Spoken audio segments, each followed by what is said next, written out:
கர்நாடகா மாண்டியா மாவட்டம் மாலவல்லி தாலுகா பக்கத்தில் ஒரு சின்ன குக்கிராமம்.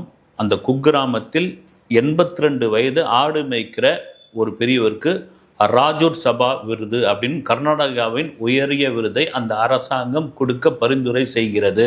ஆடு மேய்க்கிறவருக்கு இவ்வளோ பெரிய விருது கொடுக்கறதுக்கான காரணம் என்னப்பான்னு விஷயம் தெரியாதவங்க சில பேர்லாம் கேள்வி கேட்குறாங்க. அதை தாண்டி மீடியாக்கள் சிலதும் வந்து கேட்க ஆரம்பிக்கிறாங்க. அது எப்படிங்க இவருக்கு என்ன சாதனை பண்ணிட்டாரு, ஏன்னா ரொம்ப உயரிய விருது அந்த விருது அப்படின்போது தான் இவருடைய பேக் ஸ்டோரி வந்து சொல்ல ஆரம்பிக்கிறாங்க. பின்னணி கதை வந்து இந்த மாலவல்லி தாலுக்கா பக்கத்தில் இந்த கிராமம் வந்து ஒரு மாண்டியா டிஸ்ட்ரிக்டில் ரொம்ப பின்தங்கிய ஒரு கிராமம். இன்னும் கேட்டால் ரொம்ப வறட்சியான கிராமம். அந்த வறட்சியான கிராமத்திற்கு ஒரு குளம் வெட்டி தர சொல்லி ரொம்ப நாள் கேட்டுக்கிட்டு இருக்காங்க. கவர்மெண்ட்டை கேட்குறாங்க, மனு போடுறாங்க. அதுக்கு யாரும் முன்னிருந்து எதுவும் பண்ண மாட்டேன்றாங்க. அந்த தொகுதி எம்எல்ஏவை பார்க்குறாங்க, எம்பியை பார்க்குறாங்க, அங்கே இருக்கிற ஊராட்சி தலைவரை போய் பார்க்குறாங்க, என்னென்னோ பண்ணி பார்க்குறாங்க. நாங்கள் சொல்கிறோங்க இது பண்ணுறாங்கன்னு யாரும் பெருசாக அங்கே முன்னெடுக்கல. அது காரணம் என்னென்னா அந்த கிராமத்தில் பார்த்திங்கன்னா ஒரு குறிப்பிட்ட அளவு தான் மக்கள் இருக்கிறாங்க. பார்த்துக்கலாம், அவங்க செஞ்சுக்கலாம். ஏன் பக்கத்து ஊர்லேருந்து தண்ணி கிடைக்குது, அங்கேருந்து எடுத்துன்னு வரட்டும். என்னதுன்னு அங்கே ஆடு மாடு குடிக்கிறதுக்கு கூட தண்ணி இல்லாமல் ஒரு கட்டத்தில் போயிடுது வந்து. அப்போ என்ன பண்ணுறது, காம கவுடா அப்படின்ற ஒரு 82 வயது பெரியவர் என்ன பண்ணுறாரு, அவர் பார்க்குறாரு. பார்த்துட்டு அவர்கிட்ட இருக்கிற கிட்டத்தட்ட ஒரு 60 ஆடில் ஒரு 10 ஆட்டை விற்கிறார். நிஜமாக விற்கிறாரு. விற்றுட்டு அவரே போய் குளத்தை வெட்டுறாரு வந்து. அந்த ஊரில் குளத்தை வெட்டுறாரு. ஒரு வீட்டில் சும்மா இருப்பாங்களா? உனக்கு என்னையா வந்து இந்த ஆட்டை நம்பி தான் நம்ம பழப்ப ஓடிங்குது, நீ பாட்டு எடுத்து போய் 10 ஆட்டை விற்றுட்ட, அரசாங்கம் பண்ண வேண்டிய வேலையை நீ போய் பண்ணிக்கிட்டு இருக்க. அதுவும் பார்த்தீங்கன்னா அது வந்து அரசு நிலம், தரிசு நிலம்னுவாங்களே, அந்த நிலத்தில் போய் நீ பண்ணுற, நீ பின்னாடி கவர்மெண்ட்டுக்கு பிரச்சனை வரப்போது ஏன்னா அதை பற்றி கவலையப்படல.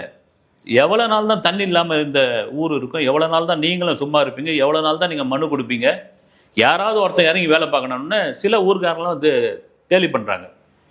கிழவனுக்கு பாரியா 82 வயசாகுது இந்த கிழவன், இவர் போய் வெட்டி இது பண்ணிட்டு போகிறாரா அப்படின்னு சொல்லி ஒரு ஆளாக வெட்ட முடியாது. அதற்கான செலவை வச்சு அவர் ஆள் பக்கத்து ஊர்லேருந்து ஆளுங்களை கூட்டின்னு வந்து அந்த ஆளுங்களை என்ன பண்ணுறாங்க, ஏன் பெரியவரை உனக்கு இந்த வேலை வந்து எங்கேயாவது ஆட்டம் வச்சுமா, 4 காசு சம்பாரிச்சுமா, இது பண்ணுமா, போய் இங்கே இல்லையா பக்கத்து ஊருக்கு போய் குடி போறியா, அப்படி இல்லையா உனக்கு வாழ்க்கை இதுவாக இருக்குதா, உன் பேரனை கூப்பிட்டு டவுனுக்கு மைசூருக்கு போறியா, பெங்களூருக்கு போறியா, போய் ஒரு வாழ்க்கை ஒரு தள்ளுவண்டியில் ஒரு கடை போடு, இதுவாரு. நம்ம ஊர்லேருந்து எவ்வளோ பேர் போயிருக்கான்னு, நம்ம ஊரை விட்டு போக மாட்டேன் நான், இந்த ஊரில் தண்ணியை வர வைக்காமல் நான் விட மாட்டேன், நான் ஒரு குளத்தை வெட்டியே தீருவேன் அப்படின்னு வெட்ட ஆரம்பிக்கிறாரு. குடும்பத்துக்குள்ளே பிரச்சனை உருவாகுது.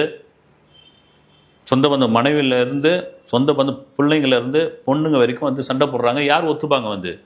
திரும்ப ஒரு 5 ஆடு விற்கிறாரு. விட்டப்போ வந்து வீட்டில் ஒரு பெரிய தகராறே நடக்குது. ஏன்னா வாழ்வாதாரம் பெரிய வானம் பார்த்த பூமி, ஒன்றும் பயிர் வைக்கிறதுக்கான நிலம் கிடையாது, எல்லாம் மானாவாரி நிலம், மானாவாரி பயிர். பக்கத்தூர் மட்டும் செழிப்பாக இருக்குது. இந்த ஊரில் தண்ணி இல்லை. அதுக்காக எல்லாரும் போயிட்டு இருக்காங்க, ஊரை காலி பண்ணி போயிருக்காங்க. இப்போ பார்த்தீங்கன்னா இந்த வட மாவட்டத்தில் இருக்கவங்களாம் மெட்ராஸுக்கு பழைக்க வராங்க பாருங்கள், சென்னைக்கு. அது மாதிரி அந்த பகுதியில் மைசூருக்கு போகிறாங்க வந்து பிழைக்கிறதுக்கு. அப்படி இருக்கும்போது உனக்கு ஏன் கிழவன் அந்த வேலை அப்படின்றாங்க. காதிலே வாங்கிக்கல அந்த நபர் வந்து. வெட்ட ஆரம்பிக்கிறாரு. அவருடைய கரெக்டான அந்த நீரோட்டம் அவருக்குன்னே வந்து அமைஞ்சிருக்குது பொழுது ஒரு 8 அடியில் தண்ணி பொத நர ஆரம்பிக்குது. எல்லாருக்கும் பெரிய ஆச்சரியமாகிடுது. அந்த குளம் வந்து ஒரு கட்டத்தில் வெட்டி முடிஞ்சவொன்னு நிரம்பி போதுங்க. நிரம்பி போனால் அவருக்கு வந்து ஒரு படிக்காதவனாக இருந்தாலும் வந்து விஞ்ஞான மூலம் நிறைய பேருக்கு உண்டுங்க வந்து. நம்ம படிக்கலன்னு யாரையும் வந்து சொல்லிடணும்.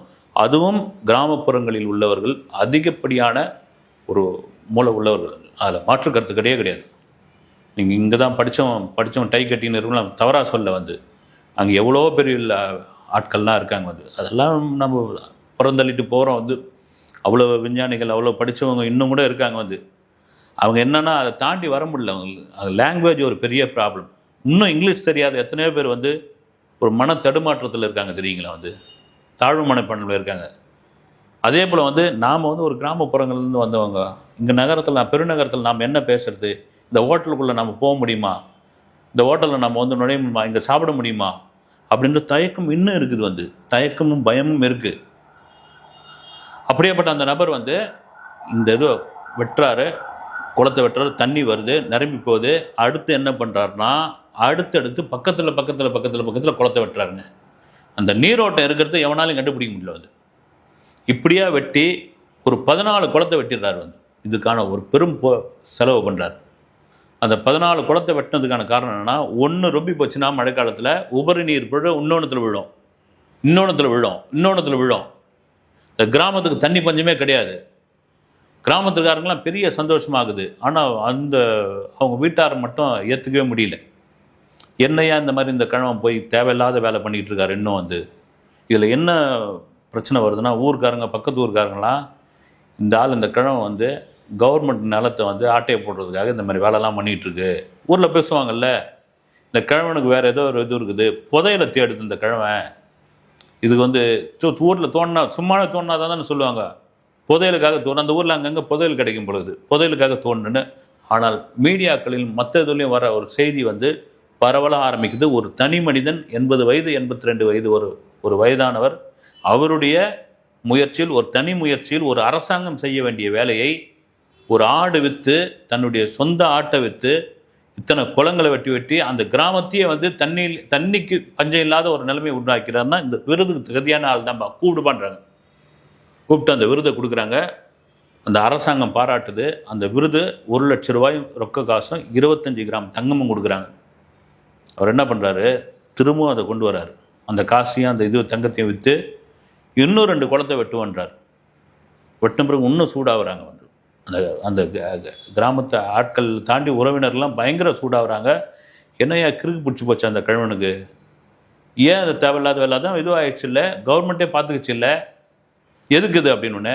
அப்போது மீடியாக்கள் ஒட்டுமொத்தமாக இறங்கி அவரை பற்றி ஃபோக்கஸ் பண்ண ஆரம்பித்தோடனே அந்த தொகுதி MP, MLA, அமைச்சர் எல்லாம் ஓடி வராங்கல்ல. இவங்க செய்ய வேண்டிய வேலையை கிழிக்கிறாங்கல்ல. ஏன்னா நீங்கள் பண்ண வேண்டிய வேலையை இங்கே பார்த்தீங்கன்னா ஒரு பெரியவர் பண்ணிக்கிட்டு இருக்காரு, அவர் பண்ணிக்கிட்டு இருக்காரு, ஆட்டோ வித்து பண்ணிக்கிட்டு இருக்காரு, இன்னும் ஓயாமல் இருக்கிறார். அவர் கொடுத்த விருதை வச்சுக்கிட்டு எங்கேயாவது ஒருத்தர் சுகமாக வாழாமல் திரும்ப அவர் அந்த வேலையை ஆரம்பிச்சிருக்காரு. அப்படின்னு பொழுது ஒட்டு மொத்தமாக அந்த கிராமத்தை ஒரு நபர் தத்தெடுக்கிறார். ஒரு பெரும் கோட்டீஸ்வரர் தத்தெடுத்து அதற்கான அடிப்படை வசதிகள்லேருந்து எல்லா வசதியும் நான் செஞ்சு தரேன்னு சொல்லி அந்த பெரியவரை பாராட்டுறாரு. அவர் என்னன்றாரு, கடைசி வரைக்கும் நான் என்னதான் செல்வம் வந்தாலும் என்னதான் இது வந்தாலும் இந்த ஆடு தான் எனக்கு, இந்த ஆட்டோட தான் இருப்பேன், இந்த ஆட்டை தான் மேய்ச்சிக்கிட்டு இருப்பேன் அப்படின்றார். இந்த மாதிரியான உள்ளங்கள் இருக்கு இல்லைங்களா, இது எங்கேயாவது அபூர்வமான உள்ளங்கள் தாங்க வரும். இது எல்லாருக்கும் வரவே வராது. கிட்டத்தட்ட இந்த வேலையை அந்த காமகவுடா அந்த பெரியவர் செய்ததுனால அந்த குடும்பம் எல்லாம் கிளம்பி போயிட்டாங்க அவரை விட்டுட்டு. அதை பற்றி துளி கூட கவலைப்படாத ஒரு மனிதன் தாங்க துளி கூட கவலைப்படாமல், நான் என்னுடைய கொள்கையிலிருந்து பின்வாங்க மாட்டேன், நான் எடுத்த முயற்சியிலேருந்து மாற மாட்டேன்னு சொல்கிறதுக்கான ஒரு தில் இருக்குல்ல. ஏன்னா எவ்வளோ பேர் சொல்கிறாங்க உனக்கு வண்டி கடை வச்சு தரேன், மைசூரில் போய் இருன்றாங்க, பெங்களூரில் போய் ஒரு தள்ளுவண்டியில் பழம் வேணுன்றாங்க, நீ சாதாரண ஒரு வாழ்க்கை நகர்ப்புறத்தில் வாழன்றாங்க. இந்த பட்டிக்காட்டில் இந்த என்ன சொல்றது, வானம் பார்த்த பூமியில் நீ ஆடை வச்சுன்னு இப்படி கஷ்டப்படணுமா, உன் ஆட்டை விற்று இங்கே நீ குளத்தையும் இதுவும் வெட்டணுமா, இதனால் உனக்கு என்ன பயன் அப்படின்றாங்க. இதன் பிறகு வரக்கூடிய அத்தனை தலைமுறைக்கும் பயன். இது எல்லாம் தாண்டி ஒரு மனுஷன் சாதாரண சாமானியன் நினச்சா இந்த அரசாங்கத்தை திரும்பி பார்க்க வைக்கலாம் அப்படின்னு செஞ்சது தான் அந்த 82 வயது காமகவுடாவுடைய ஒரு சாதனை. ஒரு தனி மனிதன் நினைத்தால் என்ன வேணாலும் செய்யலாம். அவனுக்கு ஒரு வயது ஒரு தடை கிடையாது, நீ கிராமத்தான்ற ஒரு இது கிடையாது, படிக்காதவன்ற ஒரு விஷயம் கிடையாது. முயற்சியும் தன்னம்பிக்கையும் இருந்தது. விமர்சனங்களை காதில் வாங்காமல் பண்ணுவேண்டா, ஆவர்த்தம் வரட்டும், அந்த முயற்சி நல்ல நோக்கத்தோடு இருந்ததுன்னா அதுக்கு இயற்கையும் இறைவனும் கை கொடுப்பான் என்பதுள்ள மாற்று கருத்து கிடையாது. அடுத்த வீடியோவில் சந்திக்கிறேன். நன்றி.